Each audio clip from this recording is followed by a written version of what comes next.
Grenoble, année 1959, sur le site de l'actuel musée archéologique Saint-Laurent. À l'occasion de travaux dans l'église du quartier, l'architecte des bâtiments de France fait une découverte fortuite. Il se retrouve nez à nez avec des bouts de murs, ossements et autres objets suggérant la présence d'une importante nécropole sur le site. Près de 20 ans plus tard, le 1er avril 1978, un chantier de fouilles est lancé par l'archéologue René Collardel. En 17 ans, pas moins de 1503 tombes couvrant 15 siècles de l'histoire grenobloise ont été exhumées. Après avoir réveillé les morts, il est temps de les faire parler pour révéler les secrets du passé et en apprendre plus sur l'histoire des Grenoblois. Le musée archéologique Saint-Laurent a vu le jour sur la rive droite de l'Isère, à l'emplacement de l'ancienne nécropole de Gratianopolis.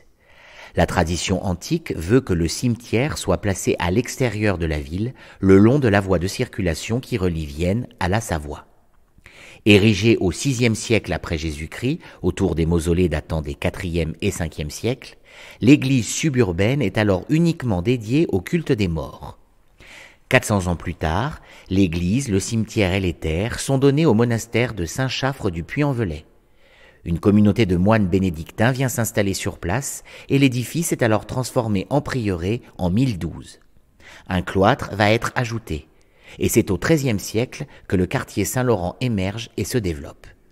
L'édifice religieux a désormais le statut d'église funéraire, priorale et paroissiale et accompagne les habitants du quartier dans les différentes étapes de leur vie. Aujourd'hui connue pour sa crypte Saint-Oyen, datant du VIe siècle, l'église a été désacralisée en 1981 et transformée, avec l'ensemble du site, en musée en 1986. Quant au cimetière, tombé dans l'oubli depuis sa fermeture en 1793, il a fallu attendre les travaux de Raymond Girard en 1959 pour qu'il refasse vraiment surface. Parmi les squelettes découverts lors des fouilles, l'un d'entre eux a tout particulièrement retenu l'attention des archéologues. L'état des os, leur datation, l'emplacement de la tombe, un faisceau d'indices laisse penser qu'il pourrait peut-être s'agir de Guy, le premier responsable du prieuré décédé en 1042. On s'est intéressé à un personnage, du moins son squelette, qui est inhumé dans l'église. Son squelette est assez bien conservé. C'est un personnage qui est décédé entre l'âge de 60 et 70 ans, qui était de très grande taille, quelqu'un sans doute du Nord, de par ses origines, peut-être de la haute aristocratie, et on sait que les prieurs recrutent dans le haut lignage.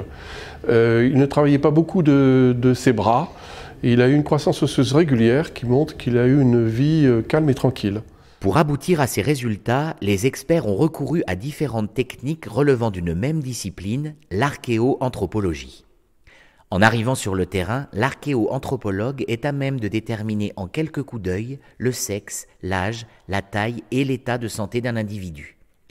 Pour déterminer le sexe, par exemple, il faut observer le bassin et le crâne. L'âge, quant à lui, est principalement évalué d'après l'évolution et l'usure dentaire, ainsi que par la constitution des os. Pour la taille, celle-ci s'obtient par un savant calcul de proportion réalisé à partir du fémur ou d'un autre os assez long. Beaucoup d'éléments laissent par ailleurs des traces sur les os et permettent de connaître l'état de santé de l'individu de son vivant. Certaines maladies, par exemple, laisseront des stigmates bien particuliers. Il reste toutefois difficile de connaître les causes réelles de la mort d'un individu.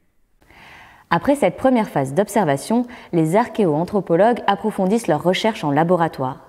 En poussant l'analyse, ils peuvent ainsi en apprendre davantage sur l'histoire de chaque squelette et mettre en perspective les résultats obtenus pour connaître de manière plus générale les évolutions d'une population donnée. Les analyses autopiques sont en fait un outil qu'on utilise maintenant en routine en bioarchéologie et plus principalement en anthropologie biologique quand on s'intéresse à la reconstitution de l'alimentation dans le passé. Donc l'alimentation est un marqueur particulièrement intéressant quand on travaille sur les populations anciennes, parce qu'elles permettent d'appréhender les relations des sociétés anciennes avec leur environnement naturel. Donc quelles sont les ressources qui sont disponibles autour de ces populations. Ça permet d'étudier les relations des individus entre eux, donc un filtre social. Y a-t-il des différences entre les hommes, les femmes, les enfants?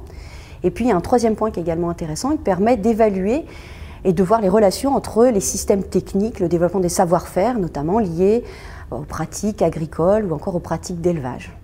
D'autres éléments intéressent également les archéoanthropologues.